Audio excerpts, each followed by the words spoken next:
ఇందాక మాట్లాడుతూ మా కోదండరామన్న గురించి మాట్లాడుతూ ఆయన పౌర హక్కుల కోసం మేము పౌరులం కాదా?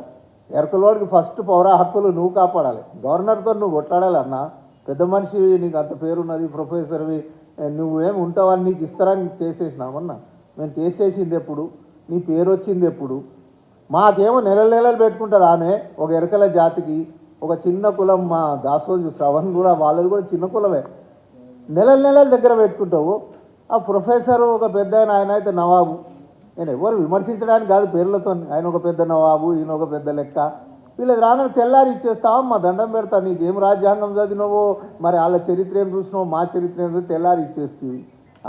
మీరే అన్నారు, గవర్నర్ గారే అన్నారు స్పష్టంగా. ఏమన్నారు ఆమె? కోర్టులో ఉన్నది, కోర్టు తేలేదాకా దీన్ని ఏం పంపించొద్దు, నేను తర్వాత చూస్తాను. ఏం జరిగింది? ఏం జరుగుతున్నది అసలు? గవర్నర్ గారు ఒక 3 పేర్లని 2020లో కేసీఆర్ గారి దగ్గర పంపించింది. ఏమని? ఈ 3 మీరు నా కోటలా నాకు పంపించాలి అట్లా. అంటే కనీస అవగాహన. రాజ్యాంగంలో మంత్రివర్గం, ఇలా రేవంత్ గారి మంత్రివర్గం పంపించింది అంటే వాళ్ళు కూడా ఈ కోర్టులో ఉండంగా కూడా అది దాన్ని పక్కకు పెట్టేసి మాకు అధికారం ఉన్నది, మేము ఎట్లా నడిపించుకుంటామని మీరు పోవడం. తెల్లారే మీకు ఏమీ సర్వే చేస్తుంది, అక్కడ ఉన్నది ఏంది, మా దగ్గర ఏంది అంటే గరీబ్ వాళ్ళకి అవకాశం వస్తే దాన్ని ఇవ్వకుండా మీ పెద్దోళ్ళకే ఇచ్చేసింది ఆమె అక్కడ.